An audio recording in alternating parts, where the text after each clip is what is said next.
¿Cómo está? Muy buenas noches a todos. Este día 7 de la noche en punto, 24 de enero de 2025. 2025. Todavía tenemos varios colegas que continúan ingresando ya desde la sala de espera a través de este enlace que tenemos mediante el Zoom e integrando todo el país e incluso saliendo de las fronteras. Nos referimos a este bloque, a este espacio denominado Ratio Iuris, que se conecta precisamente con la finalidad de poder llevar en adelante cada uno de los temas interesantes que ponemos a la palestra o que tenemos la finalidad de abordar, ¿no? De poder analizar, de poder ampliar nuestros conocimientos o, como siempre digo, de repente hay de los ponentes o las otras personas, etcétera, que puedan estar presentes, también aportar con algo más de sus conocimientos. Es así y en este sentido que nace todo este espacio denominado Ratio Iuris. Una vez más, les doy la bienvenida a todas las personas que están ingresando y, bueno, saludarles desde la ciudad de Santa Cruz, donde se está transmitiendo este bloque. Marcos Daniel Soruco Vidal, soy abogado de profesión y además su anfitrión de hoy en adelante. Quiero aprovechar y dar la bienvenida saludando cordialmente a nuestro ponente invitado esta noche desde la ciudad de Sucre, mi querido doctor Víctor Laredo. ¿Cómo está? Muy buenas noches. Primeramente agradecido de contar con usted y bueno, estamos con muchas ganas de aprender. Bienvenido. Buenas noches, estimado doctor Daniel. Muchísimas gracias por la invitación y bueno, felicitarle también por el espacio, ¿no? Porque justamente este tipo de espacio nos permite reflexionar, nos permite avanzar en torno a lo que la academia intenta hacer, también la cuestión práctica, los tribunales, etcétera, etcétera. Y creo yo que esta responsabilidad siempre va a recaer en todos nosotros de cómo llevamos adelante el desarrollo de toda nuestra cultura jurídica. Así que para mí es un honor poder, bueno, iniciar algún tipo de debate, ¿no? La idea, si bien es un curso, pero creo que no vamos a poder abarcar todo lo que esta temática nos solicita, pero de todas maneras generar algún tipo de debate, algún tipo de observaciones en torno a este tipo de prácticas normativas legales, creo yo que nos va a dar ya un cierto plus en torno a lo que podemos señalar ya en nuestra práctica en la abogacía. Correcto, doctor. Este tema que vamos a abordar esta noche, sumamente importante, pero permítame acceder a la cortina de presentación porque las personas se están conectando a través de las redes sociales a este espacio denominado Review.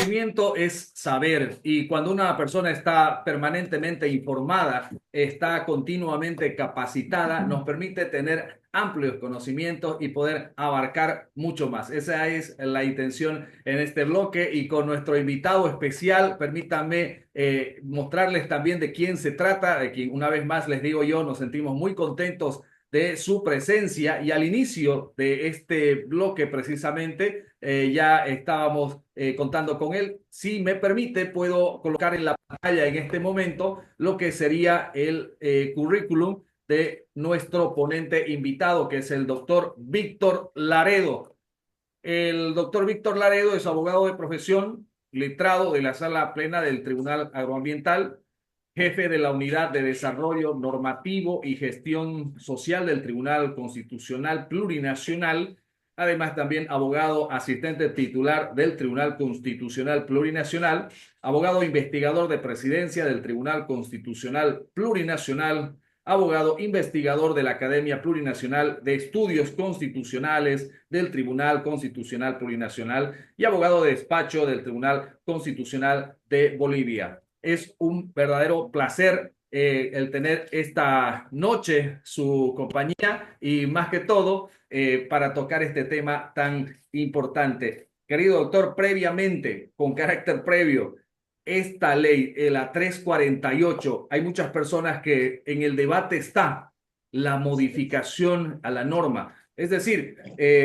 respecto a que la mujer tendría que únicamente señalar cuáles serían los hechos para que las autoridades le puedan creer. Entonces, las autoridades, y más allá, también los abogados que tenemos la obligación de poder presentarla a la causa, como se establece, darle los hechos que yo os daré el derecho, es el desfile también de todos los elementos probatorios, dependiendo la etapa del proceso en la que se encuentre. Me refiero al proceso penal. Y este tema de esta noche precisamente va sobre esta valoración integral de todos estos elementos de prueba. Bueno, habiendo plasmado ya lo que sería el contexto de esta noche, le voy a ceder la palabra a efectos de que nos pueda informar, nos pueda aperturar el taller y bueno, conocer esta noche todo lo que vamos a poder desarrollar. Tiene la palabra, doctor. Muchísimas gracias, estimado doctor. Sí, antes que nada, muy buenas noches a todos los que se han dado cita en viernes en la noche. Yo sé siempre que siempre es complicado, pero bueno, más allá de eso, creo que los que ya están presentes acá justamente tienen ese tipo de inquietudes, ¿no? Bueno, para iniciar, creo yo, tengo también algunas diapositivas que las voy a poner enseguida, pero en una primera instancia, creo yo que hay que mucho delimitar lo que implica el debate en sí. Y el debate en sí tiene mucho que ver, por ejemplo, con el tipo de razonamiento probatorio en el cual nosotros estamos tratando de aplicar cierto tipo de cuestiones o estándares, tanto constitucionales, legales, convencionales, como es sabido a partir del artículo 13, el 256 y el 410 de la Constitución. Nosotros pertenecemos, aparte de un control de legalidad, un control de constitucionalidad y a un control de convencionalidad. Son tres tipos de filtros que yo ya en alguna anterior tesis también establecí, el control de racionalidad, porque a mi criterio esos tres tipos de filtros no te otorgan un cierto tipo de garantía, por así decirlo, en torno a lo que podría o no determinarse a partir de cualquier tipo de tribunal, ya sea administrativo, ya sea jurisdiccional o incluso el mismo tribunal constitucional, ¿no?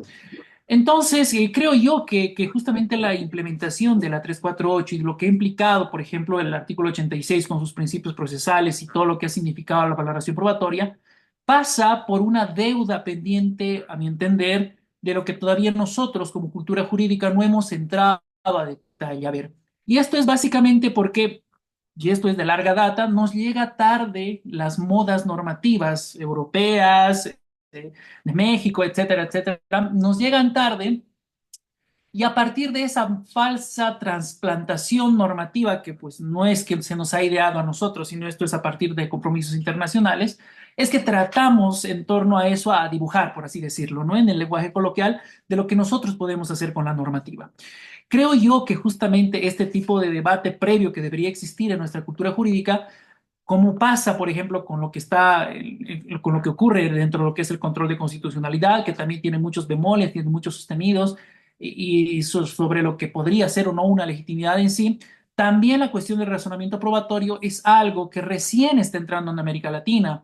México es el único país, creo yo, junto al de Colombia, que han tratado de implementar cierto tipo de directrices a partir de criterios convencionales, y eso es lo que vamos a ver hoy día en torno a los estándares probatorios que la propia Corte Interamericana, a partir de casos muy emblemáticos como, como Angulo Lozada, como el algodonero, como el de contra México, han tratado de establecer un cierto tipo de valoración integral probatoria. No obstante, y esto uno se puede dar cuenta, por ejemplo, a partir de lo que establece ya el Código Civil del 74 y todo lo que implicaba ese tipo de códigos, criterios y conceptos como el de la sana crítica o criterios o conceptos como el de buen padre de familia todavía son parte de la íntima convicción de lo que significaría esto para el juez. Y esto es algo que a nivel ya mundial, y te hablo específicamente de dos escuelas que han estado tratando la filosofía detrás del razonamiento probatorio, son conceptos que ya no están acorde a la cuestión en la cual nosotros nos encontramos en el estado argumentativo. Y aquí también vale recordar que, bueno, el Estado en general, el Estado de Derecho, llega justamente en un trance en el cual el estado argumentativo, es decir, la idea de la coacción a partir del Estado proviene ya no simplemente de una constitución en sí, sino una motivación. Es decir, vos puedes limitarme los derechos sí y solo si puedas explicarme, fundamentarme y motivarme por qué estás restringiendo mi derecho. Esto ha llegado obviamente a nivel constitucional, esto ha llegado a nivel convencional, y uno de los amparos que más se presentan, y esto no me va a dejar mentir los colegas, es el debido proceso justamente en su modalidad de falta de fundamentación y motivación. Esto no solamente se aplica a la cuestión de las autoridades judiciales o autoridades administrativas, sino se aplica a todo nivel, y es por eso que, por ejemplo, los derechos fundamentales están interconectados a partir de lo que es el derecho a la petición y todo lo que implica la motivación.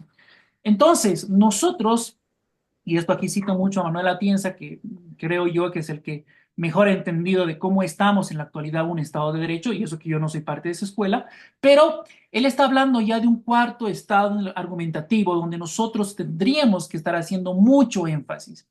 Y dentro de este tipo de argumentación o de cuarta ola argumentativa, por así decirlo, estamos entrando justamente a la era ya post-argumentativa, donde no nos estamos concentrando ya, bueno, en realidad los debates mundiales no se están concentrando tanto en la fundamentación del derecho, sino en la fundamentación de hecho. Y la fundamentación de hecho es justamente ese tipo de caracterización en la cual nosotros tenemos ese primer acercamiento con la cuestión fáctica. Y es justamente donde trata la ley 348 de establecer ciertos criterios que para esta instancia nosotros le vamos a llamar criterios epistémicos.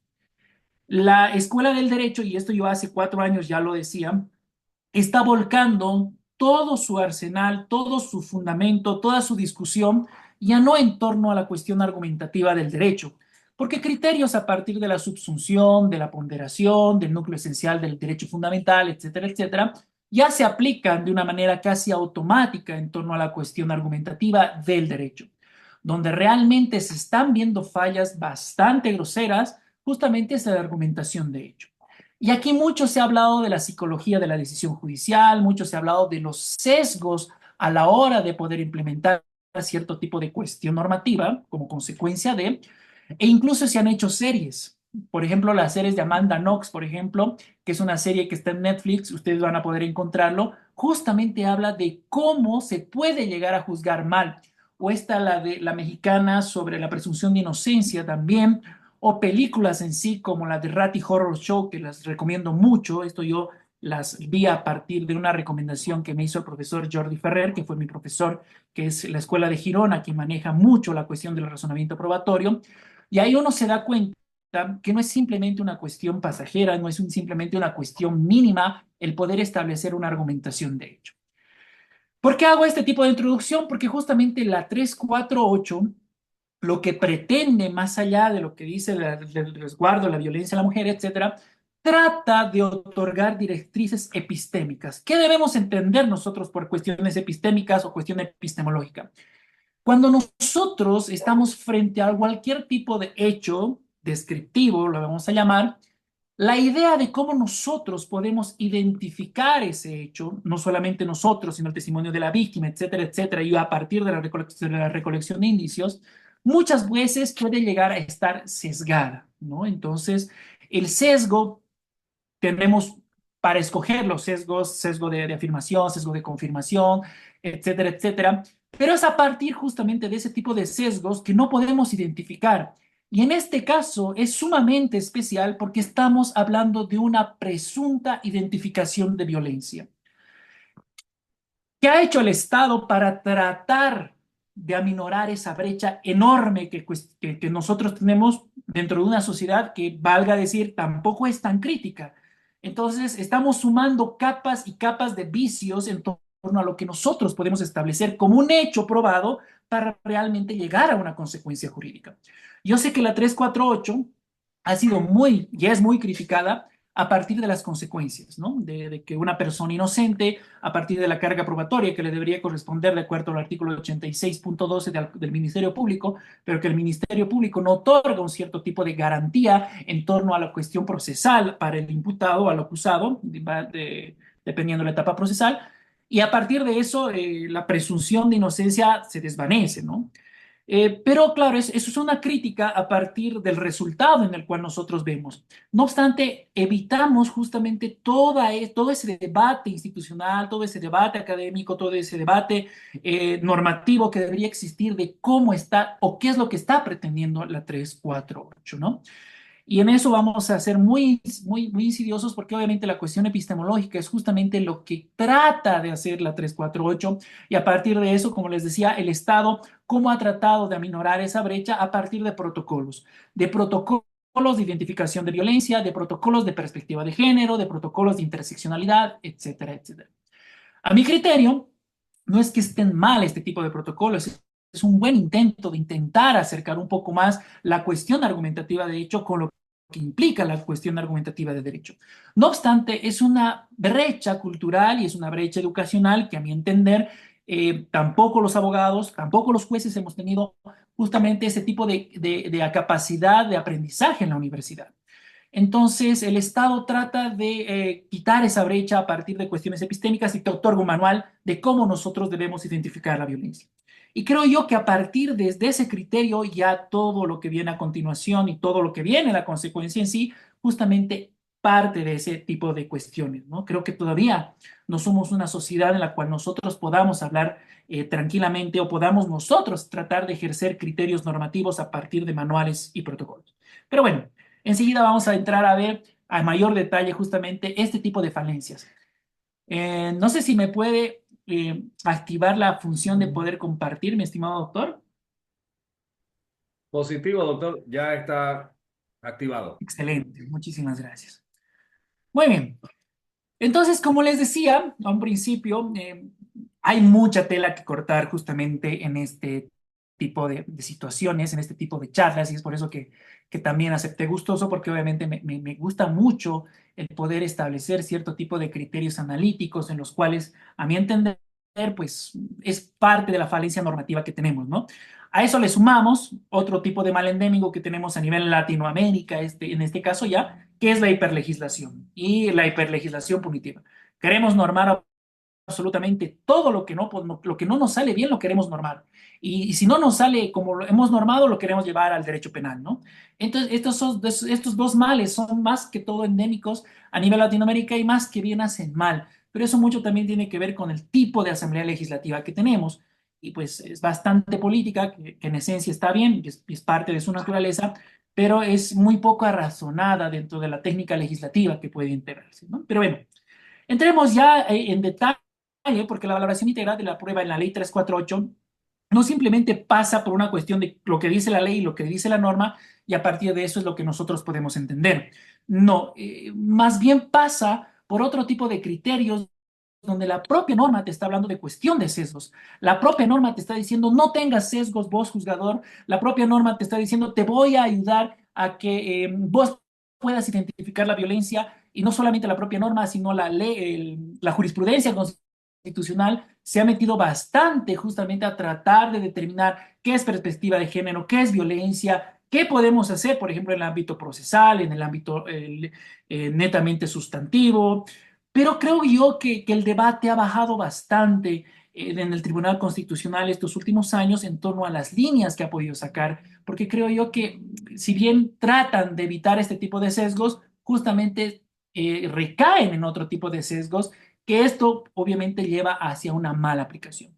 Y en esto no quiero que ustedes me entiendan que estoy en contra de una ley, ni que estoy a favor, porque la idea no es esta.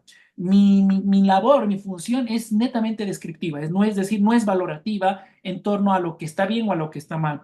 Es netamente descriptiva donde se pueden hallar cierto tipo de antinomias, donde se pueden hallar cierto tipo de sesgos a la hora de poder establecer un cierto tipo de marco normativo o donde a mi entender hay lagunas jurídicas, ya sea axiológica, ya sea normativa, ya sea las que hay, o sistemáticas incluso, donde justamente lo que tratan de normarse no se norma bien. Entonces, cuando hay algo que se norma y está mal normado, se llama una laguna axiológica. Y creo yo que la identificación de lagunas es también parte de nosotros como abogados, ya sea estando dentro de la administración pública, por ejemplo, redactando sentencias, o ya sea como abogados de la otra parte, donde nosotros podamos establecer cierto tipo de normas y podamos identificar cierto tipo de lagunas normativas Esto de la identificación de lagunas normativas junto a la identificación de falacias les va a ayudar bastante a la hora de hacer un cierto tipo de apelación a cualquier nivel. Porque cuando se trata de justamente de impugnar cualquier tipo de resolución, lo que se trata de impugnar es el falso razonamiento detrás de cada decisión. Y habíamos dicho en una primera instancia que justamente nuestro actual Estado de Derecho ya es un Estado de Derecho retórico, argumentativo, donde la restricción de derechos sí es legal, sí es constitucional, es permitido. Y justamente quien otorga ese test de legalidad y de constitucionalidad es justamente el administrador de justicia a partir de un criterio de motivación y fundamentación. Y generalmente en el Tribunal Constitucional lo que se hacía y lo que se hace en las sentencias cuando llega, por ejemplo, una cuestión de valoración probatoria, muy rara vez se ingresa justamente a hacer la valoración propia en sí. Lo que se hace es la revisión del íter racional en cual se pueda identificar una premisa fáctica, en la cual se pueda determinar una premisa normativa y en cual se pueda determinar una conclusión. Entonces, conocer una estructura argumentativa, hablar justamente de falacias o hablar de lagunas axiológicas va a permitir, ya sean como abogados, como jueces, como administradores, como funcionarios en general, establecer cierto tipo de carga argumentativa. ¿Ok? Muy bien. El problema de la prueba de los hechos, justamente esto es algo en lo que quería hacer incidencia, porque como les adelantaba ya, la idea justamente del razonamiento probatorio en Bolivia está años luz atrasado en lo que actualmente el debate está. Conceptos como el de la sana crítica o el buen padre de familia, por ejemplo, son conceptos en la actualidad que tienen tendencia arbitraria, ya que hay que diferenciar entre lo que es discrecional y lo que es arbitrario. Y esta distinción la saco de Aaron Barak, y que es un ex juez de un tribunal constitucional de Israel. La esencia misma de lo que implica la discrecionalidad es casi inevitable, porque estamos hablando de lenguaje y estamos hablando igual de cierto tipo de preferencias o cierto tipo de elección al momento de poder establecer un hecho que va a ser jurídicamente relevante. Soy yo, me han votado. No, no le han votado, compañero. Seguimos acá. Muy bien. Entonces, la idea justamente, y hay un problema en torno a la cuestión de la prueba de los hechos, es qué es probar un hecho y qué es lo que nosotros nos puede importar lo que es un hecho. Porque a partir de lo que nosotros identifiquemos como una cuestión de hecho que es relevante para el derecho, dentro de un proceso nos va a importar. Son normas jurídicas que son instrumentos en los que dispone que el juez para resolver conflictos jurídicos que se plantean, ¿verdad? Y generalmente tiene una estructura condicional, el supuesto de hecho y la consecuencia jurídica, como les decía. Las normas le dicen al juez qué decisión debe tomar si se produce un caso de determinado tipo de hechos.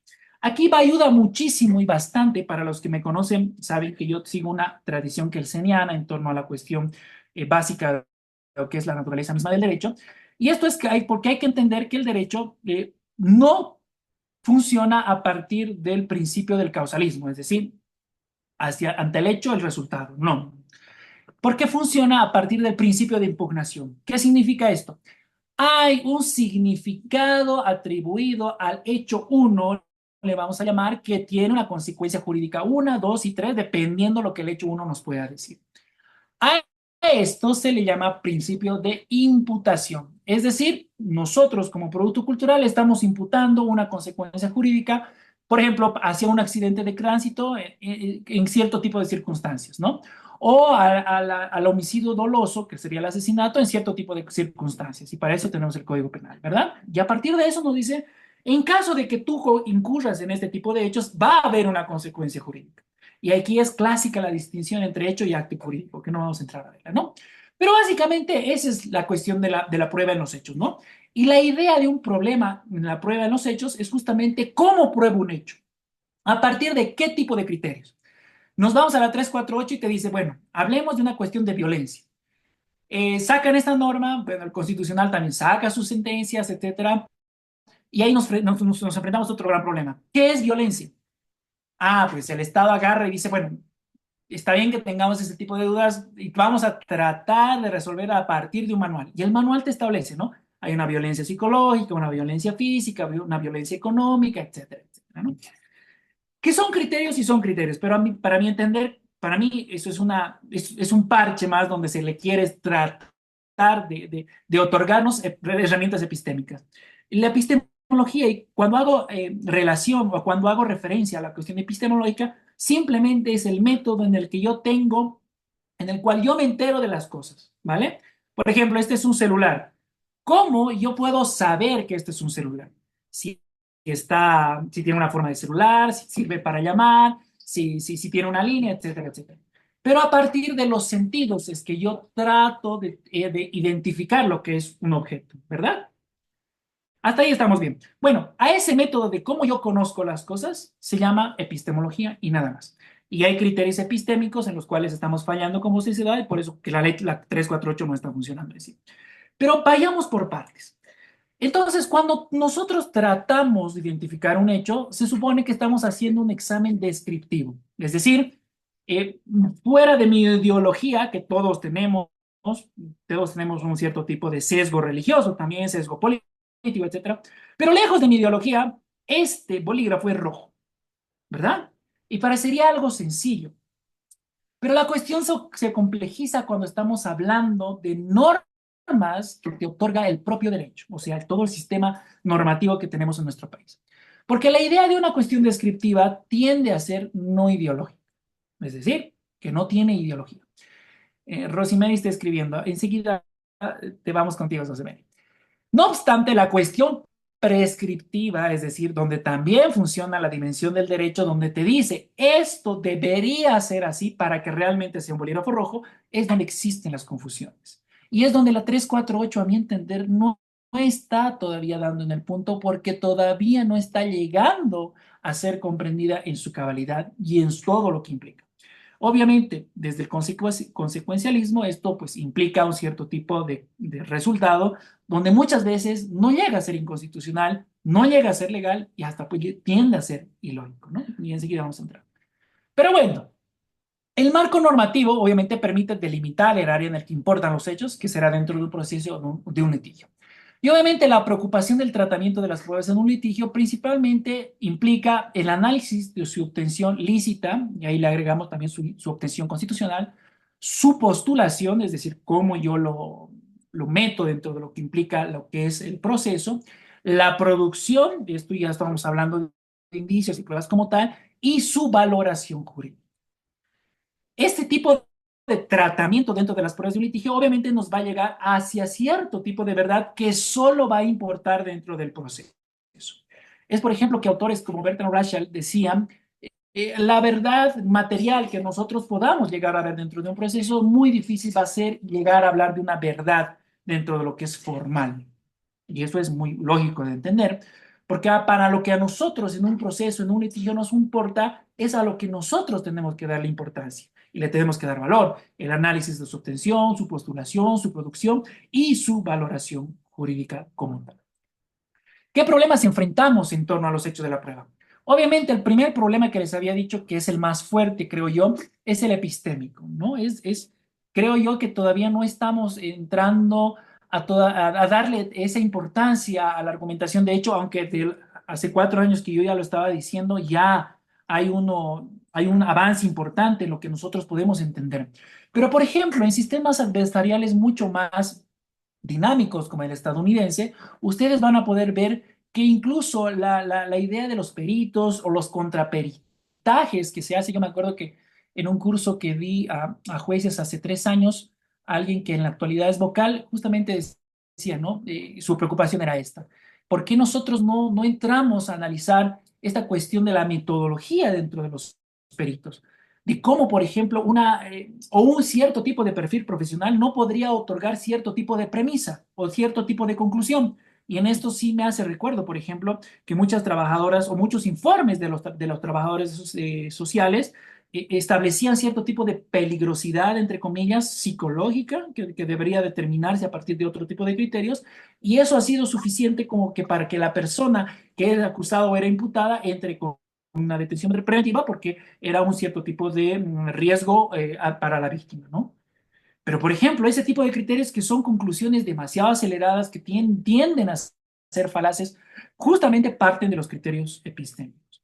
Y creo yo que, como les decía, en el debate nos falta todavía bastante para entender siquiera cuál es la epistemología, y a eso tampoco ayuda mucho el tipo de calidad que nosotros tenemos dentro del Ministerio Público, ¿no? Creo yo que el Ministerio Público está haciendo un trabajo importante en torno a lo que es la persecución penal, ¿no? Políticas de persecución penal, pero creo que todavía no está dando ese tipo de calidad en torno a la investigación propia, ¿no? Seamos sinceros, tampoco es que vamos a aparecer como pasa en las series de Estados Unidos, ¿no? Donde hay el CSI y todo ese tipo de cuestiones investigativas, pero creo yo que todavía es algo pendiente. Y justamente es donde hablamos de la cuestión epistémica. Muchas veces los hechos que tratamos de imputar a algún cierto tipo de consecuencia jurídica están mal elaborados, tienen mucha contaminación probatoria, la cuestión epistémica también pasa por otro lado, los testimonios imponen, viene otro tipo de profesional y dice, no, este señor es un peligro y hay que meterlo a la cárcel, y el juez dice, sí, ese señor me ha dicho que es un peligro y hay que meterlo a la cárcel. Esas siguen siendo criterios epistémicos. Y muchas veces atacamos la decisión del juez. Señor juez, ¿por qué ha hecho esto? ¿Y por qué me lo ha dicho fulanito de tal? Ah, pues, y pasa, ¿no? La siguiente frase. Pero creo yo que ya se está avanzando un poco más en torno a los criterios epistémicos y eso tiene mucho que ver con la cuestión de la argumentación de hecho. Obviamente no vamos a entrar aquí a ver porque hay toda una estructura detrás de la argumentación de hecho, lo que es una máxima de garantía, lo que es un supuesto fáctico, lo que es una garantía per se uno, 2, 3, y a partir de eso un criterio, etcétera, etcétera. Pero sí, yo les recomiendo mucho.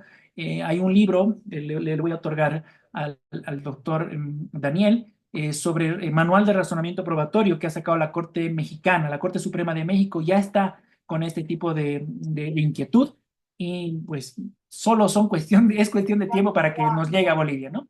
Pero bueno, eso es básicamente el criterio epistémico. Los procesales es justamente donde yo les señalaba que muchas veces tenemos este tipo de antinomias normativas. La norma uno me dice que no haga lo que la norma 2 me dice, o la norma uno trata de regular algo mal regulado, y si está mal regulado es una laguna axiológica, o simplemente hay una laguna normativa donde no entra una regulación per se, es decir, donde no hay una regulación en sí, y tratamos obviamente de jalar en torno, dependiendo del área, en torno al Código Procesal Civil, el Código Procesal Penal, etcétera, etcétera, ¿no? Pero bueno, eso también es un problema en torno a lo que podemos diferenciar o no. La cuestión procesal también hace parte, en este caso, de lo que llamamos de la producción y su postulación probable. A eso, interpretativos y argumentativos. Y ese también tiene mucha ligación en lo que es la cuestión epistémica. Como les decía, cuando nos han dado la 348, se han dado cuenta que no podíamos definir, es más, los juzgadores mismos no podían definir lo que era violencia en sí. Entonces les han dado un manual para decirle, vos basate en este manual para decir que esto es violencia uno, violencia 2, violencia 3. Pero no es un manual que tampoco solucione, porque la idea de otorgar protocolos, manuales, no es una solución en sí. La solución puede ser un parche que a mediano plazo nos pueda funcionar como un manual que podemos ir bajo el brazo y decir esto es violencia, no es violencia, pero esto pasa por otro tipo de criterios. Y ahí el último problema es los normativos y de licitud, ¿no? Que tiene mucho que ver también con la cuestión procesal y en lo que puede establecerse o no como prueba dentro de una cuestión lícita y agregamos como una cuestión constitucional y últimamente como una cuestión convencional. Estos son los principales problemas en torno a los hechos de la prueba, que la 348 también recoge, no es algo que esté exento. La 348 creo yo, y cuando especialmente si ustedes tienen la 348 por ahí, van a poder ver en el artículo 45, en su punto 2, que nos dice, ¿no? La adopción de decisiones judiciales ecuánimes e independientes sin sesgos de género o criterios subjetivos que afecten o entorpezcan la valoración de pruebas y con consiguiente sanción al agresor. Ahí nos están diciendo básicamente, trata de ser lo menos humano posible, porque obviamente detrás del juez también existen sesgos. Tratar de ser lo menos humano posible y tratar de ser lo menos criterioso subjetivamente hablando, ¿no? No sé, o sea, es un deber ser, es a lo que nosotros debemos apuntar, pero no sé si una norma nos pueda establecer o programar sin sesgo, siendo que quien juzga es una persona que tiene una afinidad política, tiene una afinidad religiosa, tiene una afinidad o una filosofía de vida. Y sin ir lejos, si uno repasa, por ejemplo, la Escuela Realista del Derecho, denme un segundito, por favor. A ver.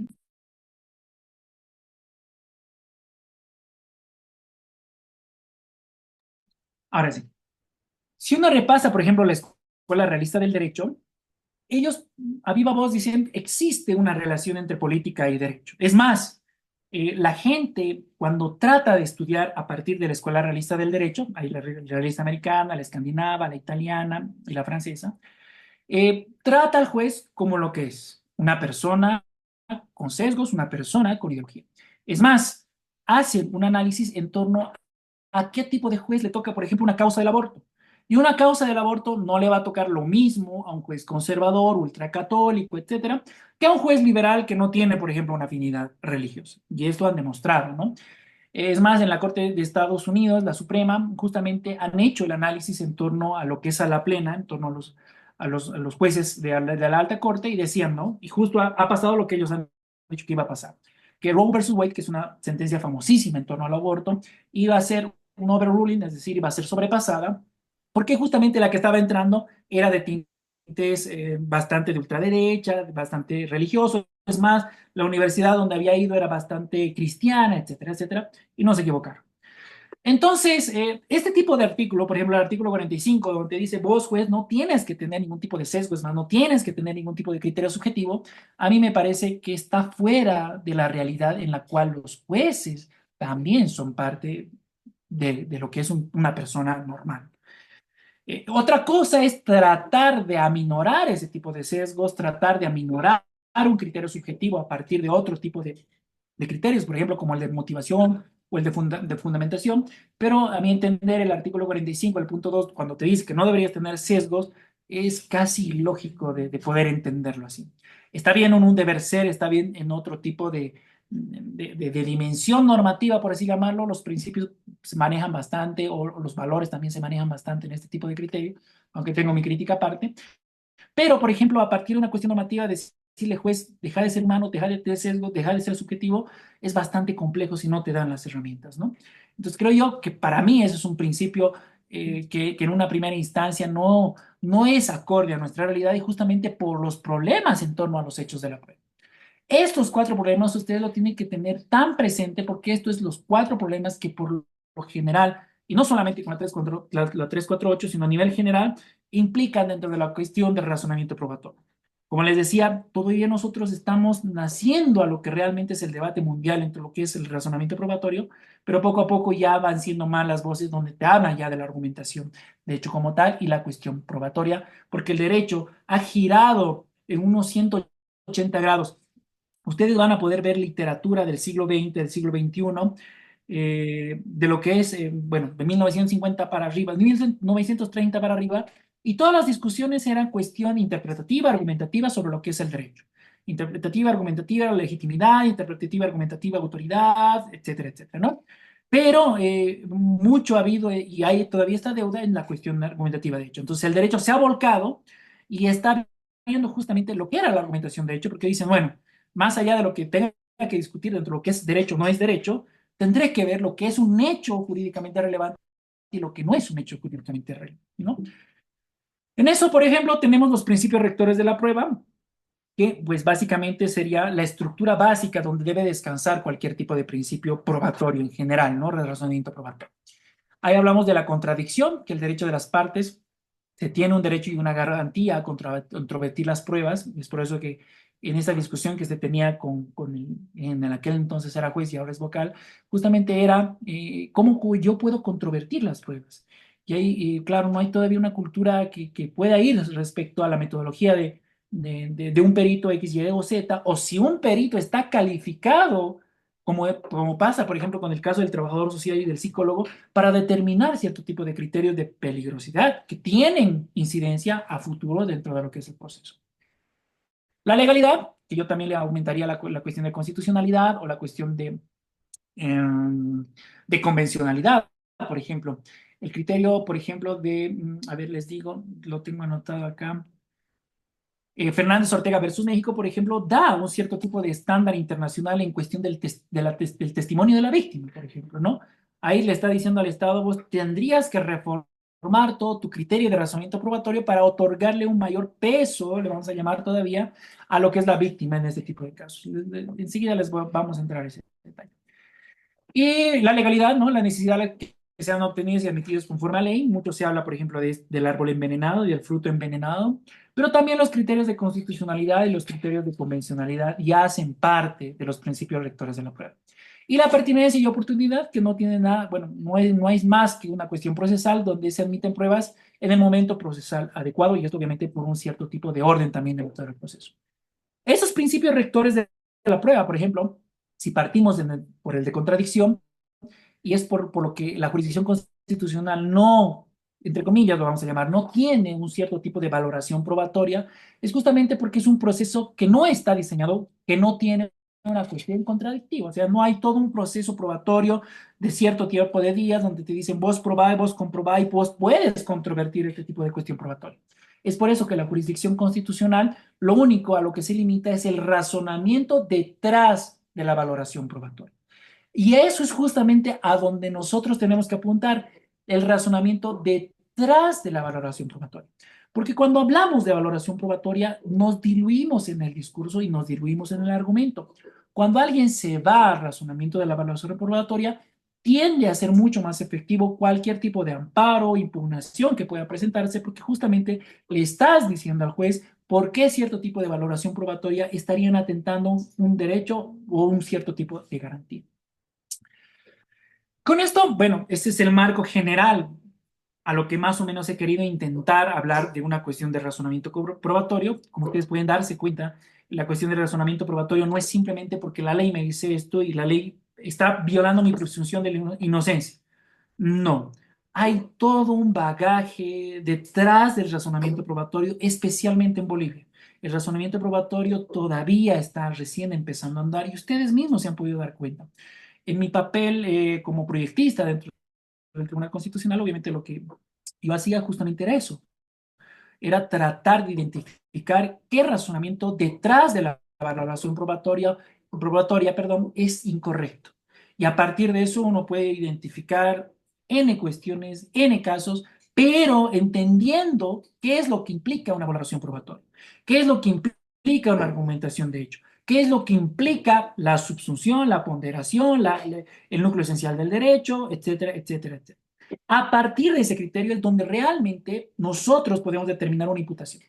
Y esto se los pongo, esto es un ejemplo que siempre pongo porque para mí, hola, ¿con quién hablo? Porque a partir de ese criterio, por ejemplo, uno puede darse cuenta de cómo es que realmente hay una deficiencia epistémica. Y esto yo les voy a poner el caso y ustedes lo van a buscar dentro de lo que es el Internet, ¿no? Porque no voy a dar nombres. Este es un caso donde vamos a, más allá de las valoraciones subjetivas de que si fue bueno o malo o casi inhumano lo que ha hecho esta familia, pues vamos entrando a lo que a nosotros nos importa, que es el derecho. Este es el caso donde unos familiares llevan a una persona de la tercera edad, que básicamente estaba en las últimas, a la funeraria. A la funeraria, y obviamente la funeraria dice, bueno, esto es algo que es inhumano en un principio, pero que me puede traer problemas, ¿no? Y llaman al Ministerio Público va, y los acusan, bueno, claro, la acusación los imputa a partir de un homicidio piadoso. Homicidio piadoso. Ese era el tipo penal. Yo sé que es preliminar y obviamente es previo y todo eso, ¿no? Pero esa es la primera apreciación epistémica.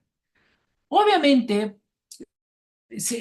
hay un rechazo en sí, porque uno de los principales presupuestos de un homicidio es que existe una persona sin vida, ya sea por una cuestión de negligencia, por una cuestión de culpa, alguna cuestión de dolo, pero si hablamos de homicidio en sí, es que exista una persona que no tenga signos vitales, que esté sin vida. Esta calificación, que obviamente es previa y todo eso, eh, obviamente no obedece a lo que es el tipo penal. Y obviamente si después se puede hacer la recalificación, etcétera, pero llama la atención este primer criterio epistémico en el cual nosotros podemos encontrar. El rechazo, que era casi obvio, parte por el primer supuesto epistémico, el primer supuesto de hecho, donde no había alguien sin vida. La persona a la que ha llevado a la funeraria, como les decía, puede ser muy reprochable y todo, o lo que se quiera, pero todavía tenía vida. Todavía era una persona que tenía signos vitales. Y casos así ustedes van a poder encontrar dentro de lo que es el Ministerio Público, pero que son criterios epistémicos. Son criterios a partir de hechos fácticos que tendrían su consonancia jurídica. El marco normativo general de la Ley 348, dentro de sus principales objetivos de la ley y su relación con el derecho probatorio, justamente se basa en el mandato constitucional, en los instrumentos y tratados y convenios internacionales ratificados por Bolivia. Aquí estamos hablando, obviamente, si es un mandato constitucional que está bajo el filtro del control de constitucionalidad y si hay instrumentos, tratados y convenios internacionales a partir del filtro del control de convencionalidad, que garantiza a todas las personas, en particular a las mujeres, el derecho a no sufrir violencia física, sexual y psicológica, tanto en la familia como en la sociedad, ¿no? Y eso es lo que te da el marco normativo a partir del artículo 1 de la ley 34.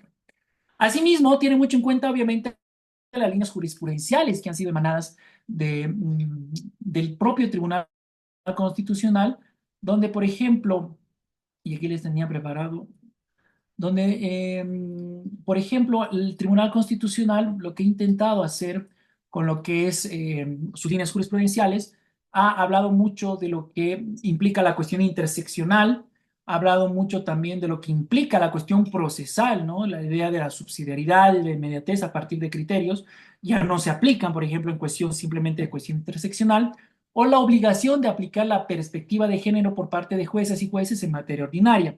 Les estoy hablando de la 64, creado 2018-S2, o la aplicación de la perspectiva a través de la eliminación de autorrestricciones procesales en el acceso a la justicia. Esto es lo que el propio Constitucional ha dicho, bueno, ya no voy a aplicar lo que es mi subsidiariedad ni mi inmediatez, simplemente voy a abstraerme. Hay muchas críticas en torno a esto, pero bueno, me voy a abstraer porque la excepcionalidad ha tendido y tiende a ser la regla en la actualidad. ¿Ya? Pero eso es otro tipo de debate. O, por ejemplo, precedentes con enfoque de género relacionados a los deberes de las autoridades judiciales fiscales. Aquí hago mucho énfasis en la 130 quebrado 2018, S2, y la 385 quebrado 2018, donde pues ordena en relación a las mujeres, a la policía, al Ministerio Público y al órgano judicial la obligación de actuar con debida diligencia en atención a casos vinculados con violencia de género. Y así podemos nosotros encontrar dentro de las líneas jurisprudenciales que emanan desde el Tribunal Constitucional mucho en torno a lo que es la perspectiva de género. Pero otra vez tropezamos con este problema que en una primera instancia les había dicho y que el Estado ha tratado de solucionar a partir de un manual. Protocolos a partir de lo que significa perspectiva de género. Protocolos que significa enfoque de género.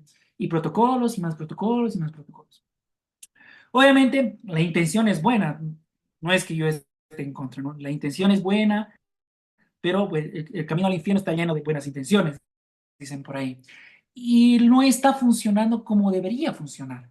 La idea de, por ejemplo, otorgar este tipo de líneas jurisprudenciales muchas veces, y esto es algo que yo hablaba con las personas que han creado este tipo de líneas jurisprudenciales, que son grandes amigas, amigos, muy buenos profesionales, excelentes, pero que ellos mismos reconocen que no se ha entendido como ellos lo habrían pensado o proyectado, o que muchos casos, por ejemplo, han utilizado esta perspectiva de género. Y hay un caso famoso que actualmente con este tipo de filtro constructivista, porque es la escuela filosófica que sigue la cuestión de la perspectiva de género, donde una persona masculina se está autoidentificando como una persona femenina.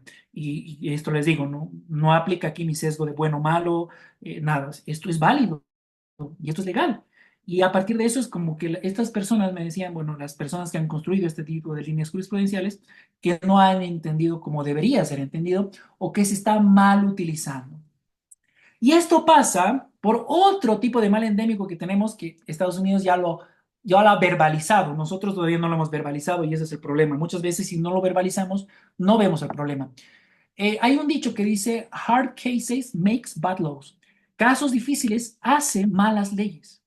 Y eso es lo que ha pasado en la actualidad. Todo este tipo de líneas jurisprudenciales que han sido recogidas a partir de los criterios que incluso la propia Corte Interamericana le ha establecido a Bolivia, o de normas que han recogido, por ejemplo, todo este tipo de líneas jurisprudenciales, porque muchas normas han nacido de las líneas jurisprudenciales, especialmente del Tribunal Constitucional, como pasa con el Código Procesal Constitucional o como pasó en su oportunidad con la tipificación del feminicidio, como está pasando en la actualidad con la eliminación del estupro, perdón, y bueno, la nueva tipificación de violación a infante, por ejemplo, ¿no? Eso es, por ejemplo, es una recomendación que la Corte Interamericana, a partir del caso Angulo Lozada, ha señalado a Bolivia, ¿no? Y eso recién nomás ha salido un informe sobre esto. Les aconsejo que lo revisen. Pero bueno, estas líneas jurisprudenciales justamente es el eterno debate en qué tipo de capacidad legislativa tiene el Tribunal Constitucional. Porque a partir de la creación se ha olvidado del rol de legislador negativo que tiene el Tribunal Constitucional y ha pasado a ser un legislador positivo.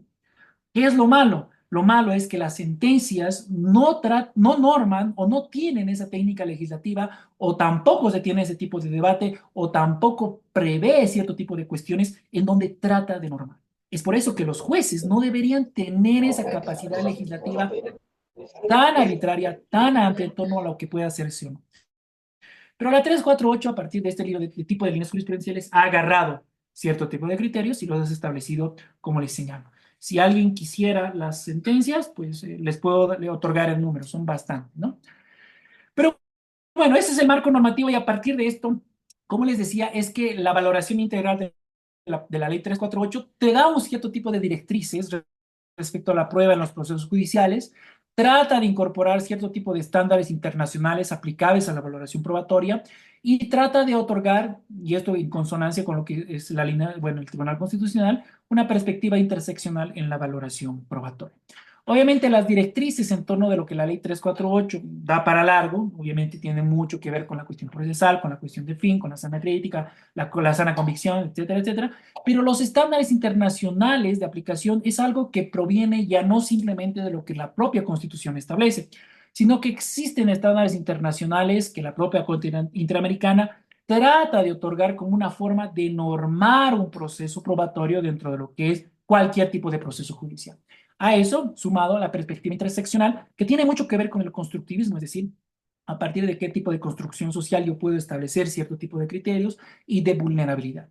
Todo ese tipo de bagaje, que pues el juez tendría que saberlo, es lo que justamente donde está fallando la idea de cómo yo puedo tratar, uno, de identificar el hecho de violencia. Dos, de que tratar de identificar ese hecho a partir de otro tipo de criterio de perspectiva interseccional. Y otra vez les repito, ¿no? Y hablando esto con las personas que han creado este tipo de líneas jurisprudenciales, nos dicen, hay casos realmente donde, por ejemplo, la aplicación de la autoidentificación indígena se ha salido totalmente de las manos. Y es a partir de ese tipo de criterios donde la perspectiva establece un cierto tipo, enseguida vamos a ir a las preguntas, y donde justamente el criterio subjetivo se endilga demasiado en la cuestión de las arbitrariedades. Habíamos hecho una diferenciación entre discrecionalidad y arbitrariedad, ¿no? Pero bueno, eso es lo que se tiene y eso es lo que descriptivamente en esta oportunidad nosotros tenemos que ver. A partir de este tipo de criterios, que pues todavía epistemológicamente no están bien construidos, ni siquiera en la ley de la 348, tampoco en los manuales, tampoco en los protocolos y mucho menos arraigados dentro de una cultura jurídica, es que tratan de otorgar este tipo de estándares probatorios en el contexto nacional e internacional. Los estándares probatorios, según la ley 348, es, por ejemplo, el concepto de prueba suficiente. Y ahí entramos otra vez al problema interpretativo argumentativo. ¿Hasta cuándo y hasta dónde es suficiente?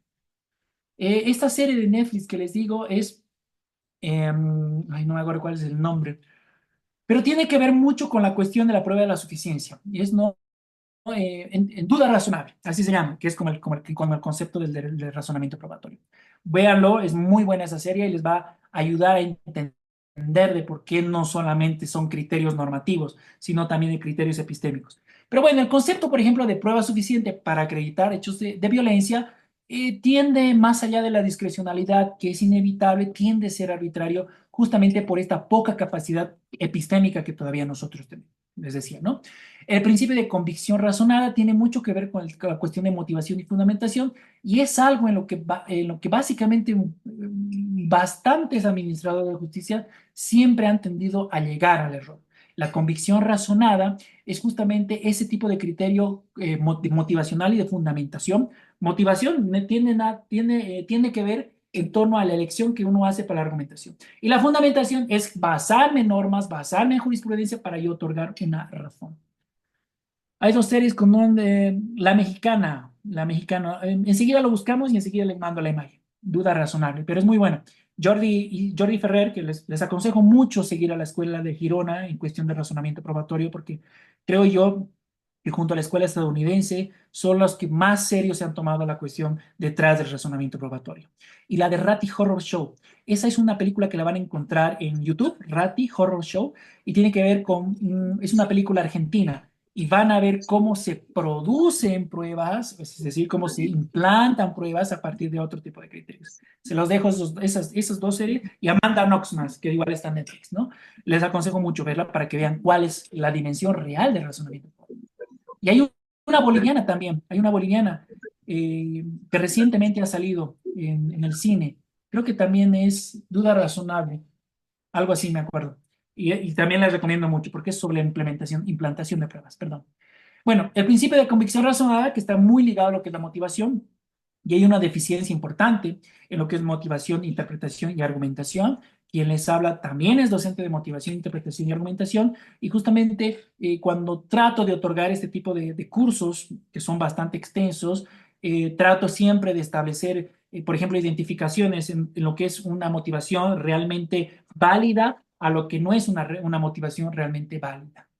Entonces, y a eso le sumamos el de la sana crítica, ¿no? Que les decía que para mí y para muchos es un criterio ya totalmente desfasado, es como el buen padre de familia, a qué nosotros le llamamos sana crítica, a qué nosotros le llamamos íntima convicción, qué tan sana puede ser una crítica, ¿no?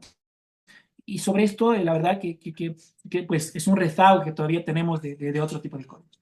Y la jurisprudencia, y con esto ya voy acabando, vinculante de la Corte Interamericana, ¿no? Angulo Lozada versus Bolivia, por ejemplo, pero específicamente de Fernández Ortega versus México, que otorga un cierto tipo de criterio de razonamiento probatorio al Estado, donde le dice, vos tienes que diseñar de otra manera todo lo que implica tu razonamiento probatorio, porque dentro de lo que tú estás tratando de implementar, pues hay vulneraciones al principio de la presunción de inocencia, hay vulneración a lo que es el derecho a la libertad, a lo que es el derecho a la impugnación, a lo que es el derecho a un juicio justo, al debido proceso, etcétera, etcétera, ¿no?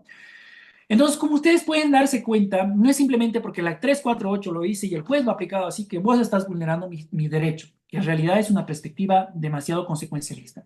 En realidad, la idea en torno a todo un debate de lo que es el razonamiento probatorio tiene mucho que ver justamente en todos estos tipos de criterios donde les había mostrado que parte de un criterio epistémico pasa por un proceso procesal. Hay cierto tipo de falencias interpretativas argumentativas y también existen cuestiones sustantivas, normativas de licitud, que todo ese tipo de conjunto hace que lleguemos a una consecuencia que pues en esencia vulnera cierto tipo de derechos y garantías constitucionales y convencionales. Es por eso que muchas veces tratamos de investigar toda la cuestión del razonamiento probatorio a partir de la consecuencia, cuando no entendemos que estos problemas en torno a los hechos de la prueba va mucho más allá de simplemente decir que el juez ha dictado A o B y eso no me gusta a mí.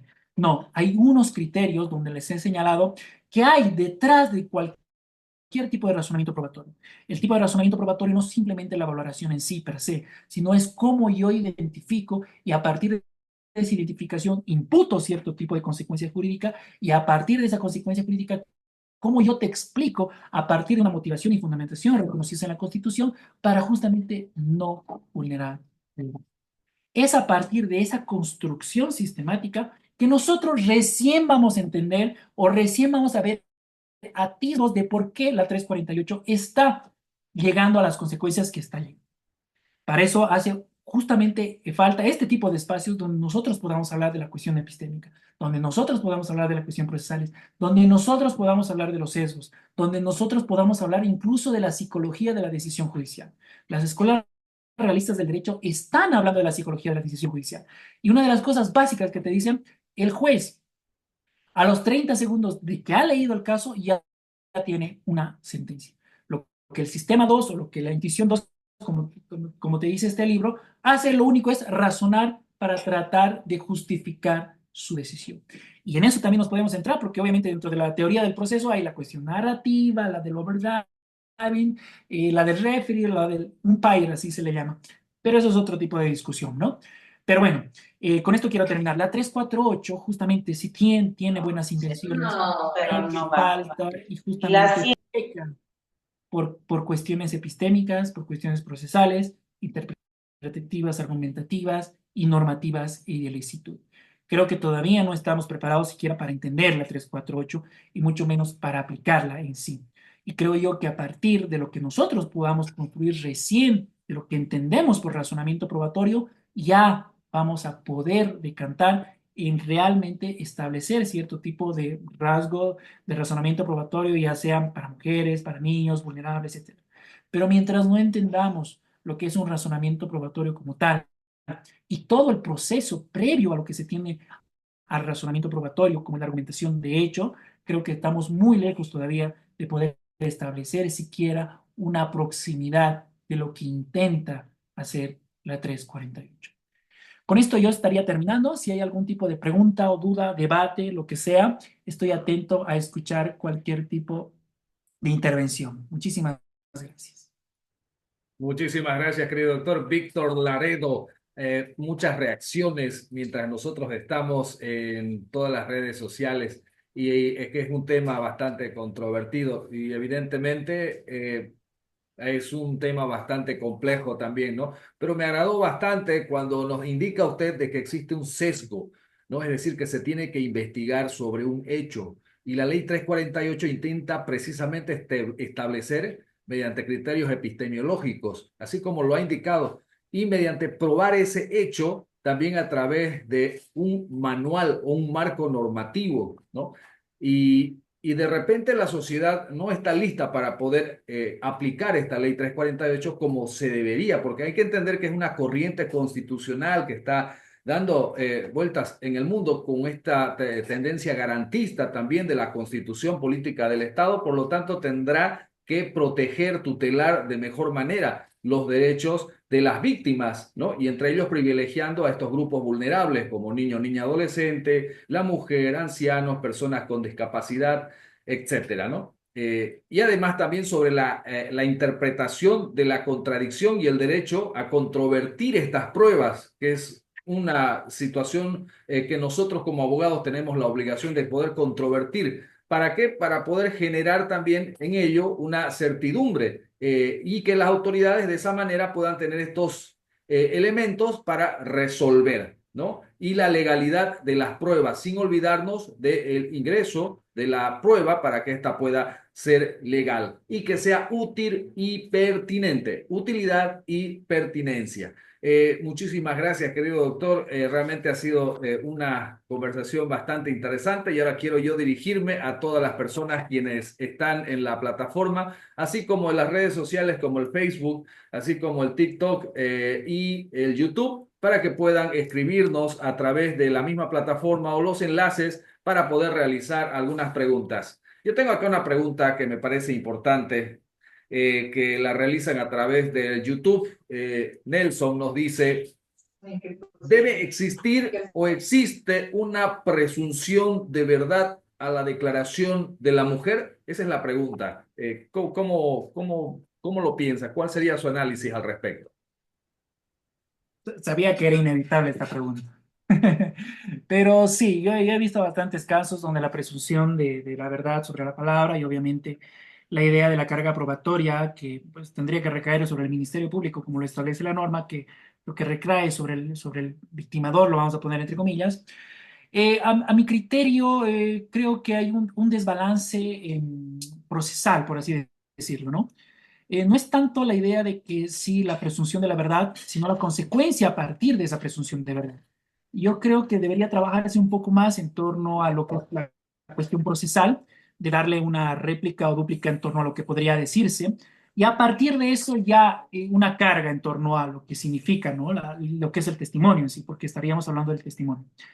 Pero muchas veces, muchos casos, justamente esta falta en torno a la oportunidad que se pueda tener, y esto directamente desde el ámbito procesal, justamente sumado a lo que los jueces tendrían que hacer muchas veces llevados por temor o muchas veces llevados por X, Y, Z motivos, ha generado justamente en consecuencias donde la presunción de inocencia ha sido flagelada, justamente donde la presunción de inocencia no es una garantía como tal, ¿no? Y creo que es una falla de diseño en sí. Para mí, a mi entender, es una falla de diseño. Que debería existir o no debería existir ya es otro tipo de debate en los cuales nosotros podemos entrar a lo que es la naturaleza misma de lo que es el diseño procesal de razonamiento probatorio. Pero dado como está en la actualidad, dado a los pocos criterios epistémicos que todavía no son entendidos, creo yo que no es todavía una herramienta que pueda usarse dentro de los procesos. Entonces, es muy lógico llegar a pensar, sí, a partir de la consecuencia, donde justamente la carga probatoria y todo lo que ha implicado el testimonio es casi como una prueba única y es casi como una prueba más allá de un indicio, pero que está fallando, por ejemplo, en la cuestión del procedimiento en sí como tal. La idea, por ejemplo, del testimonio debería, y esto también las escuelas modernas lo dicen, debería tomarse ya como un indicio, ya no como una cuestión de prueba, entendiéndose al indicio como parte de la construcción de la prueba. Entonces, ¿esto qué significa? Significa que ya otorgarle al testimonio como esa cuestión de prueba y no como indicio, justamente nos evita todo este tipo de contradicción, de pertinencia, de utilidad, etcétera, etcétera, que cada indicio debería atravesar para llegar a lo que es prueba, ¿no? Entonces, a mi entender, no debería tomarse este testimonio ya como una prueba constituida, ya como una prueba objetiva, y a partir de eso la imputación necesaria de la consecuencia jurídica.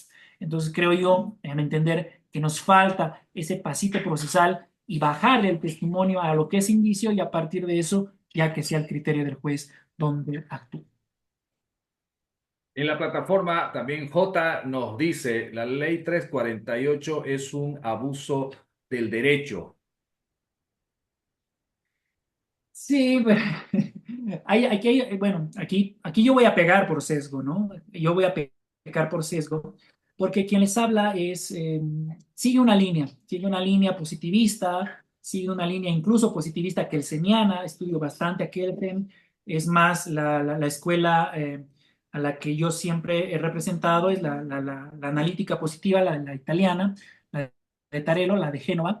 Y en este caso, pues claro, mi sesgo me lleva a la cuestión positivista porque, a mi entender, es un abuso de las malas formas que el derecho trata de imponer, que nuestro derecho trata de imponer. Y esto, a un criterio personal, parte porque todavía no hemos acabado de entender las instituciones de un Estado legislativo de derecho. Eso les estoy hablando de hace unos 30, 40, 50 años. A eso le hemos tratado de implementar un Estado constitucional, democrático de derecho, el garantista, el que tú has dicho, y esto proviene netamente de Ferrajoli y toda la escuela workiniana, etcétera, ¿no? Que la Corte Interamericana ha agarrado y ha dicho, esto es garantismo a nivel mundial y ya obedezcamos el garantismo. Y Ferrajoli ha hecho mucho acá. Entonces, no habiendo todavía entendido muy bien las instituciones del derecho, por eso cada vez yo retrotraigo siempre a Kelsen, nos hemos metido con otro tipo de formas del derecho, ¿no? Y hay un librito muy interesante que les recomiendo mucho, no sé si lo tengo por acá, que es el estudio analítico de José Luis Rodríguez y las formas del derecho de Fernando Atria, que justamente hablan de esto donde las formas hacen el derecho en sí. Entonces, muchas veces, justamente esta hiperlegislación que tenemos en la 348 y todo este tipo de normas que nos llegan al punitivismo y a la cuestión del derecho penal, en realidad es una transformación del derecho que lo hemos tratado de embadurnar, por así decirlo, de barnizar con lo que es derecho, pero sin haber entendido las instituciones básicas del derecho. Y eso es lo que en la actualidad creo yo que está pasando a todo nivel, no solamente con la 348, las líneas, por ejemplo, jurisprudenciales de estos últimos 3 4 años del Tribunal Constitucional, más que regla y norma, han tratado de normar a partir de la excepción.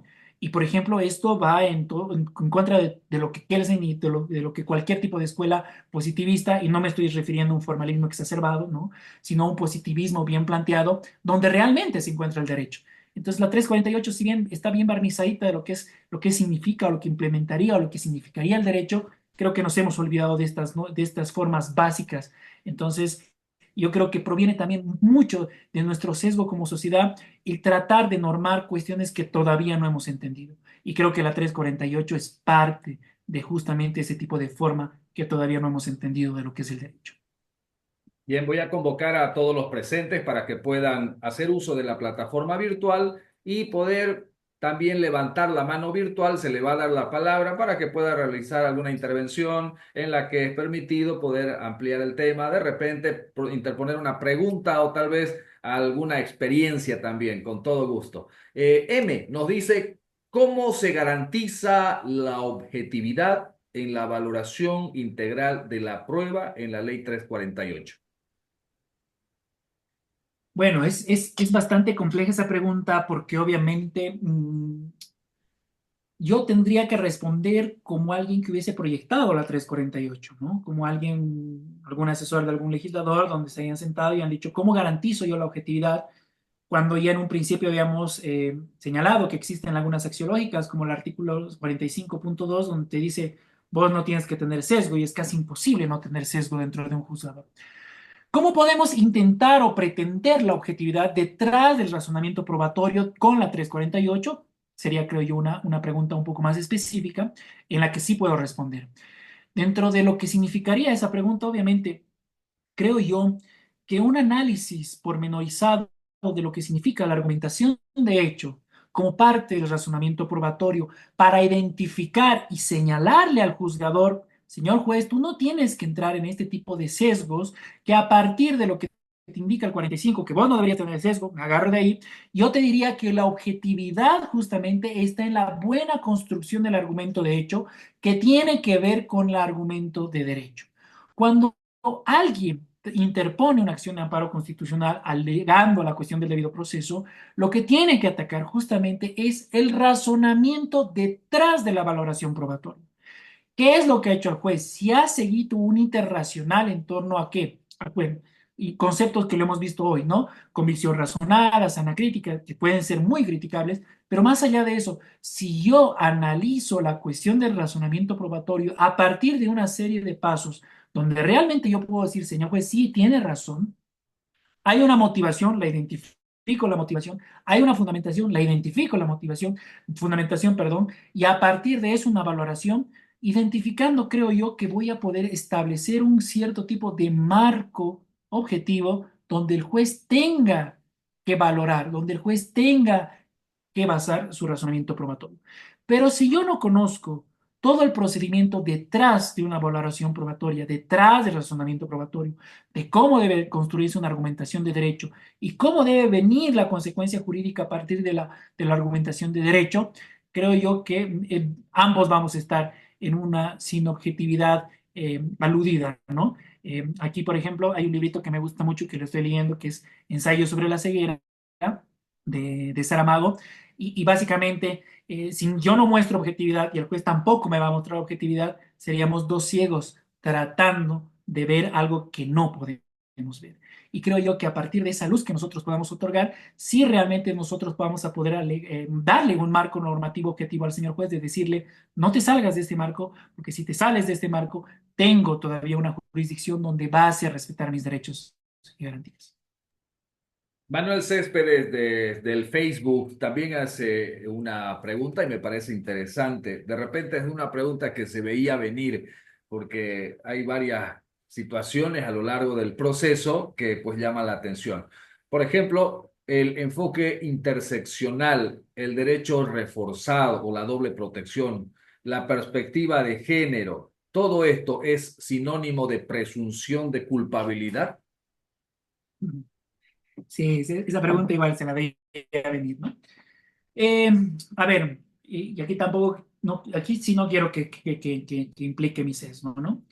En cómo la cuestión material se está utilizando, quizás desde una consecuencia, sí, podemos hablar de una consecuencia en la cual la culpabilidad ya está casi presumida, y esto va contra la presunción de inocencia, que es como una garantía constitucional.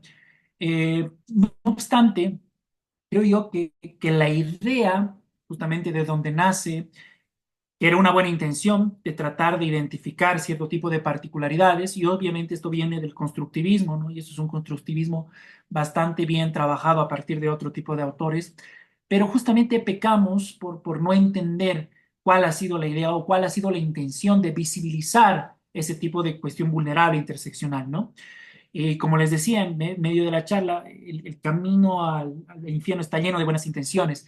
Entonces creo yo que ese es otro tipo de sesgo en el cual hemos incurrido, el otorgar cierto tipo de normas, el otorgar cierto tipo de protocolos, manuales, donde te digo, hey, cuidado con que me juzgues de otra manera, porque la idea de que yo te esté dando estas normas es para que juzgues de esta manera. Y es justamente una de las falencias en las cuales nosotros, a partir de manuales y protocolos, hemos intentado tratar de normar cierto tipo de cuestiones epistémicas. Esto nos ha salido obviamente mal porque estamos viendo en la actualidad que en lo material, en la cuestión práctica, en la cuestión pragmática, esto ha ido en otro tipo de intenciones. Y las personas mismas que han construido estas líneas, les decía, justamente han identificado y han dicho, sí, ha habido un error porque justamente tratar de normar a partir de jurisprudencia también ha sido un error. Creo yo que la separación de poderes es algo que también se extraña en este tipo de situaciones porque, como les decía, casos difíciles hacen malas leyes. Y creo que este es justamente un ejemplo que entra cabal en esa distinción.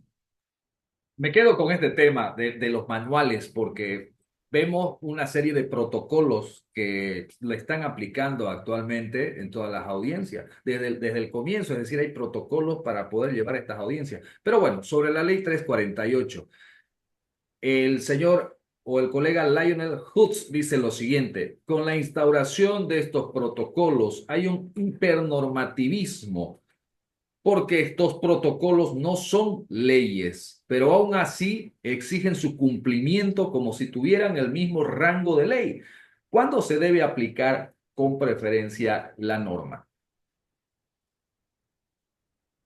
Señor Lionel Hutz, nos vemos de tiempo, ¿no? Es de los Simpsons, no se hace Lionel Hutz.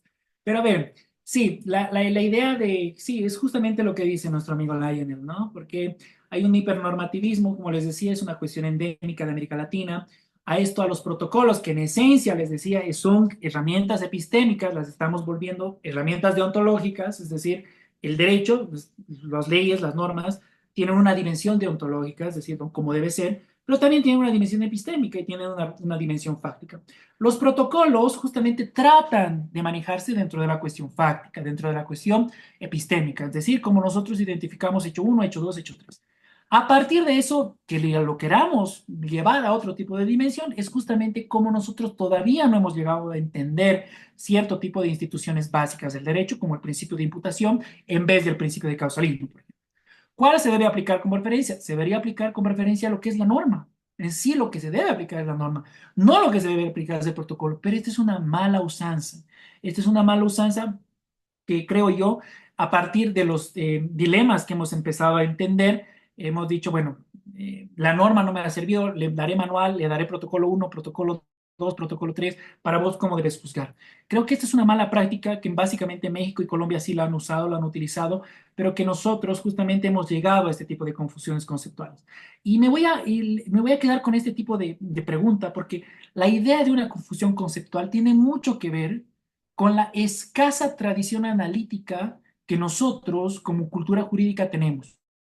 Y esto en el colegio, en la universidad, y hay una frase hermosa que me ha gustado de un docente que tuve justamente de Jordi, donde te decía un trabajo que le presentaron. ¿Cómo nosotros podemos exigir buenos abogados si no tenemos buenos universitarios, si no tenemos buenas universidades? Si de las buenas universidades te salen 10, que de ahí uno realmente sepa estudiar lo que es el derecho y lo que puede hacerse, obviamente tenemos un riesgo grande con los otros 9. ¿Se entiende?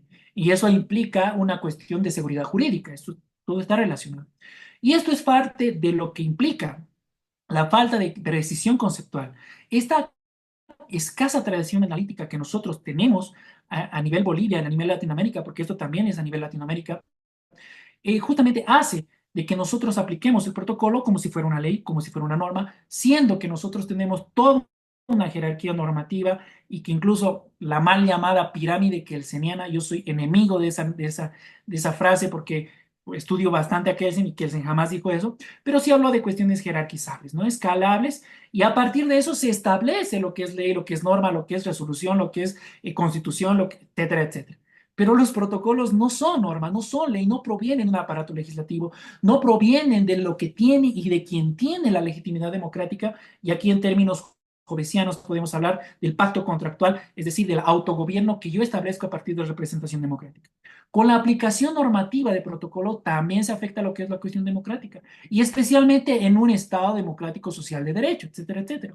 Porque obviamente nosotros estamos dentro de un Estado donde la Constitución ya no simplemente es de arriba hacia abajo, sino la cuestión de la legitimidad democrática le ha otorgado el poder constituyente a lo que es la Constitución a partir del poder constituido, y es a partir de eso que, por ejemplo, los protocolos y los manuales no tendrían que ser el mismo rango de lo que implica la ley, porque esto atenta contra el principio democrático. Porque ustedes van a ver que en cualquier manual, cualquier protocolo, hay una restricción de derechos, y que una restricción de derechos únicamente solo y solamente se la puede dar a partir de lo que es una constitución política del Estado y el principio de reserva legal, es decir, a partir de lo que el Parlamento dijo. Así que es bastante preocupante lo que nos dice nuestro amigo Lionel, y es algo que se está haciendo una usanza, pero esto es algo que va contra la democracia misma.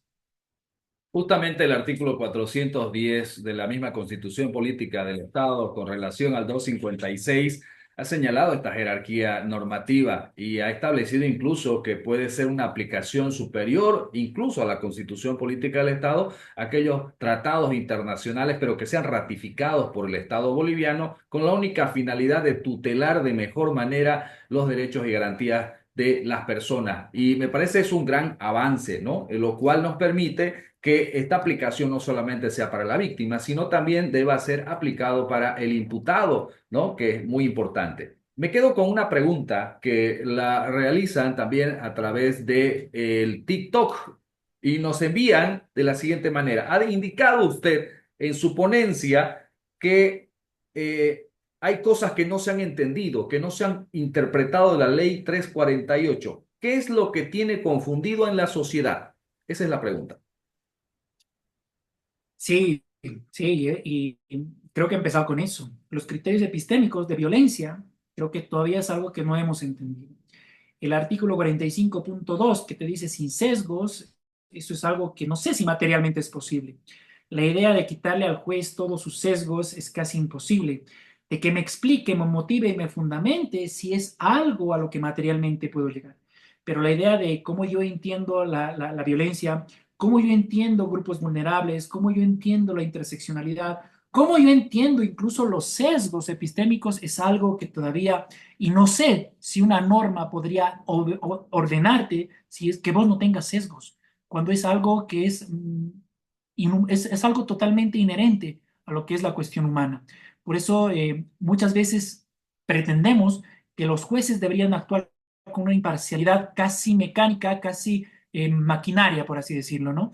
Pero detrás de los jueces sí hay personas, sí hay ideologías, sí hay una tendencia política, sí hay experiencia, sí hay un montón de cosas. Entonces, yo creo que en vez de ordenar que no tenga sesgo el juez, que debería ser lo ideal, deberíamos nosotros ser más realistas y entender al juez como una persona humana.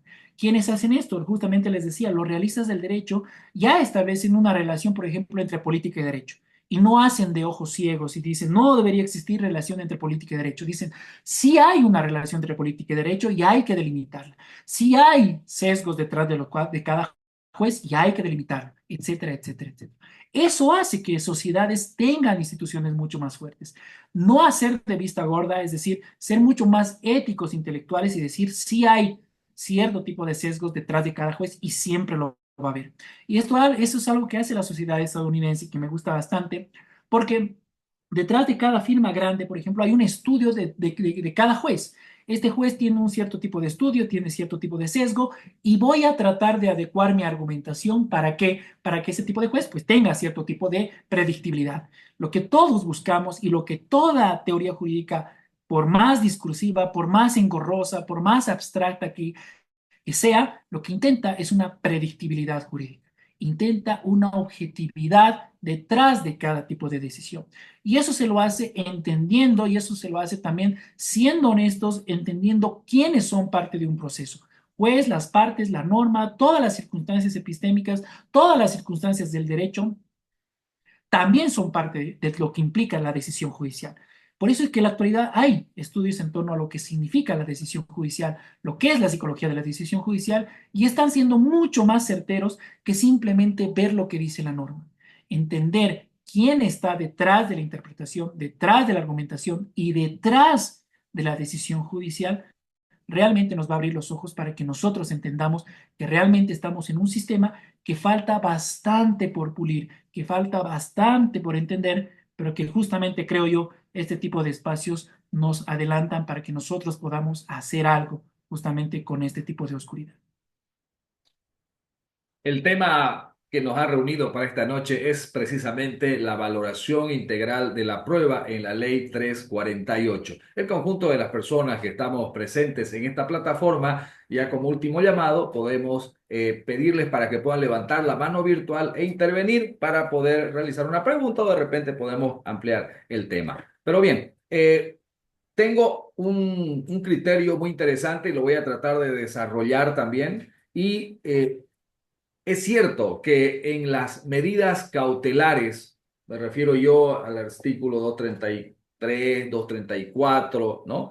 Que permite a una persona, por un lado, probar un grado de autoría o aquellos riesgos procesales como el de fuga o el de obstaculización, pero en materia de la ley especial, en la ley 348, tiene esto de la valoración integral de la prueba, un tópico muy importante, toda vez de que, por ejemplo, cuando puede cesar, porque si no, no existiría la cesación a la detención preventiva. Es que la detención preventiva tiene un límite, ¿no? Y la ley 1173, por ejemplo, ha señalado que a solicitud del Ministerio Público, en un plazo razonable, se concluirá o terminará, pero también puede ser a través de la cesación a la detención preventiva. Ahí va la pregunta.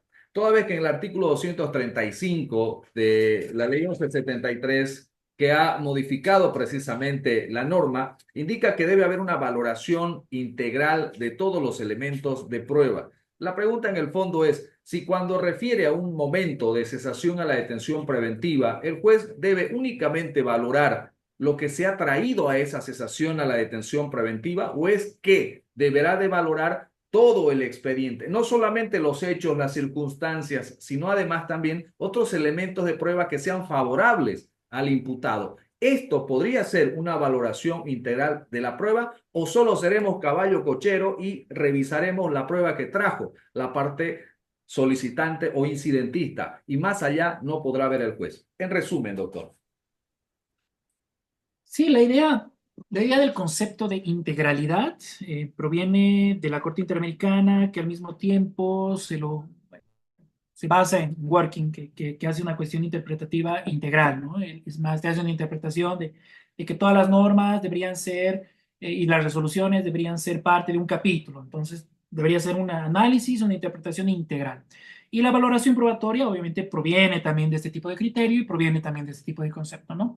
La integralidad en sí. En una respuesta fácil, el deber ser, te diría que sí. La idea justamente es de no solamente ver qué hecho nuevo, qué aspecto nuevo se le está llevando a esta cesación de la detención preventiva y como tú bien lo has dicho, la 1173 establece, ¿no? Pero en la cuestión práctica, creo que está muy alejado de lo que significa la cuestión de integralidad, ¿no?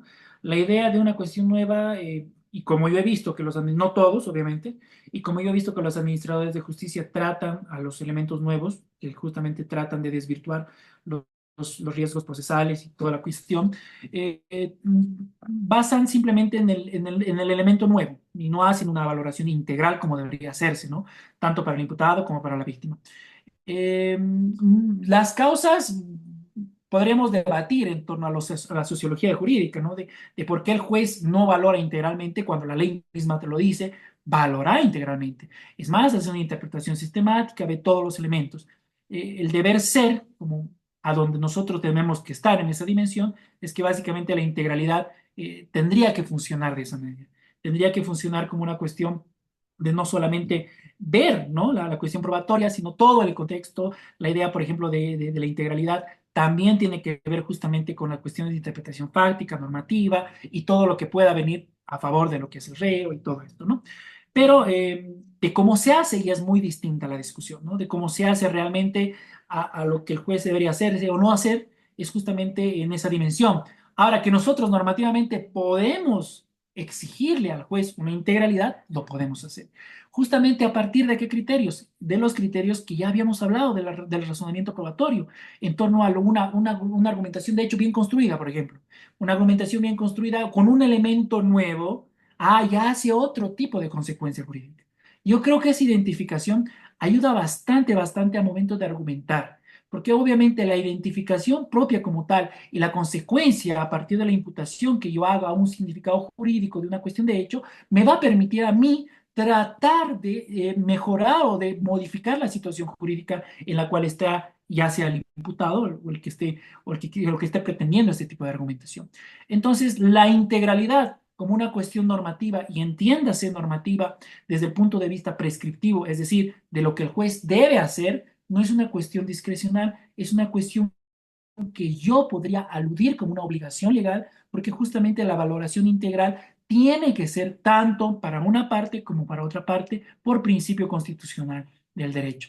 En ese sentido, yo sí les invito a que lean bastante en torno a lo que, cómo la argumentación realmente hace la diferencia a momento de establecer cierto tipo de cánones, en este caso de cuestión fácticas, como en cánones de cuestión normativa.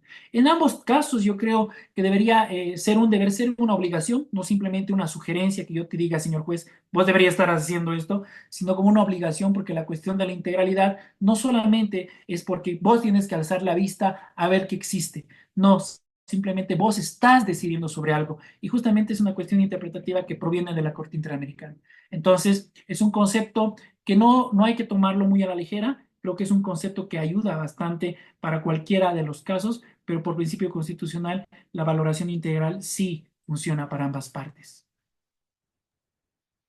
Bien, hemos estado viendo desde hace poco ya, de repente, en la sociedad se han generado distintos grupos que ellos están intentando llegar a incidir de repente en las decisiones del Estado con la finalidad de buscar un cambio en la ley 348. Desde su perspectiva, ¿cuál sería el cambio que usted con su conocimiento, con la experiencia y de la forma como lo puede plantear? Bueno, la cuestión de las plataformas, bueno, sociales, que es muy válido, es totalmente válido, es cada quien defiende lo que quiera defender y tiene todo el derecho a la libertad de expresión. De ahí tenemos que pasar por otro concepto igual que sea, bueno, que se está hablando bastante, que es el populismo punitivo, es decir, cómo nosotros a las decisiones judiciales como sociedad en redes sociales atacamos o no atacamos, ¿no? La idea de los lobbies sociales funciona y ha funcionado bastante bien en todo tipo de criterios. Pero creo que el problema parte por querer otra vez normar lo que no entendemos, ¿no? Otra vez normar lo que a nosotros nos está pareciendo mal. Yo creo que para un cambio realmente profundo, realmente donde podamos nosotros encontrar una diferencia, nosotros deberíamos estar empezando por requerir, por así decirlo, por solicitar, por pedir de una técnica legislativa bastante bien pulcra, bastante bien avanzada, con criterios objetivos, donde si nosotros, incluso hay un decreto supremo de hace 10 años creo, pero que no se lo usa, pero si nosotros no podemos establecer una técnica legislativa bastante clara, bastante objetiva, y todo es a calor del momento, como todo siempre se ha hecho en este país al calor del momento, no llegamos justamente a las conclusiones o al resultado que nosotros queremos. Hemos hecho lobby porque, bueno, la ley tantos decía esto, hemos hecho lobby, hemos ido, hemos tratado de normar, el legislativo ha normado como ha podido, pero nos ha llegado otra norma que se ha desfigurado totalmente, que es la consecuencia que yo no quería en un principio, ¿no? Como ha pasado en N normas. Entonces yo creo que una técnica legislativa bien implantada, bien implementada, y también desde lo que la academia debería hacerse, es decir, debates realmente serios, que es donde la academia realmente tiene que funcionar. La academia funciona también como un lobby académico, no simplemente un lobby populista, sino un lobby académico donde te pueda señalar cuáles son los riesgos, cuáles son los beneficios, cuáles son las contradicciones en las cuales podemos nosotros entrar. Y por ejemplo, en el actual modelo de elección de jueces que nosotros tenemos, si nosotros hubiéramos realmente planteado un debate serio en su entonces, creo que ya podríamos haber determinado, al menos con cierto tipo de meridiana claridad, a lo que hemos llegado en la consecuencia.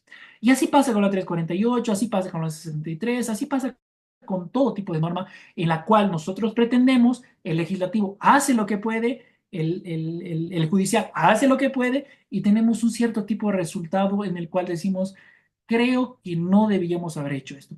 Uno de los principales temas, mi persona es tutor de maestrías, en las cuales es muy frecuente la investigación, es la falta de efectividad de la ley tantos, falta de efectividad de la ley tantos, o la antinomia normativa de la ley tantos. Entonces llama la atención, ustedes entren a los repositorios de las tesis, llama la atención que nuestra atención académica en la actualidad esté volcada en la falta de efectividad de muchas normas. Y eso ya viene por otro tipo de motivos, esto en torno a otro tipo de cuestiones. Deberíamos replantearnos si de verdad el derecho está funcionando como nosotros estamos pensando que funciona o si realmente estamos fallando en las universidades y nos están enseñando cosas que a la larga pues son totalmente desdibujadas. Entonces, el lobby político yo creo que sí es muy importante, que sí es necesario para alzar la voz, pero debería ir acompañado de un lobby académico y a esto debería ir acompañado de un cierto tipo de reforma en torno a la política legislativa que nosotros tenemos como Estado plurinacional. Si hay 10 normas que estás totalmente reformando cada cierto tiempo, creo yo que más que la intención de nosotros de querer autogobernarnos, quienes están fallando realmente son los que están tratando o intentando de hacer las normas. Ese es, creo yo, uno de los principales fenómenos o males en los cuales nosotros estamos todavía como sociedad y más allá de pretender justamente normar lo que realmente queremos normar, tendríamos que averiguar cómo normar.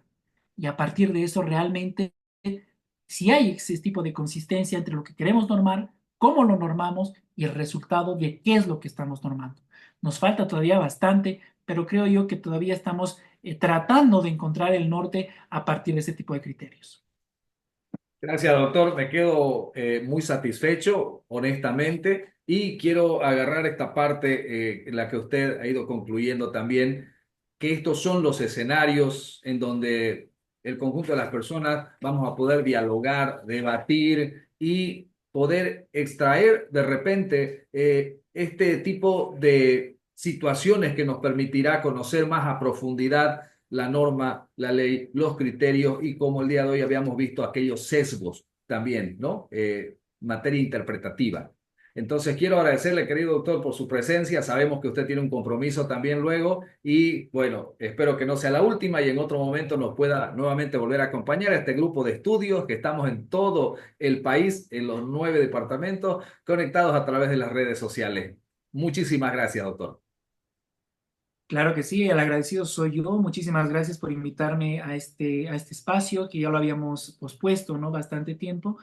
Y no, muchísimas gracias y les felicito que sea un estudio, un grupo de estudio activo con este tipo de temática, donde se vaya más allá de lo evidencia. Así que muchísimas gracias a ustedes por haberme prestado la atención y será hasta una próxima oportunidad.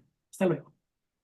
Gracias. Y gracias también a todos los presentes que han estado acompañándonos a través de todas las plataformas en vivo y en directo desde la ciudad de Santa Cruz. Agradecer a las personas que se han conectado y han participado por Facebook, además también del TikTok, el Instagram y bueno, que es importante continuar todavía más adelante con más de estos encuentros. Precisamente la próxima semana nos vamos a ver con un tema muy importante en materia penal. Así es que todos estemos atentos a los grupos de estudio para continuar conociendo más semanalmente. Muchísimas gracias y nos vemos hasta la próxima semana. Chao, chao. Gracias.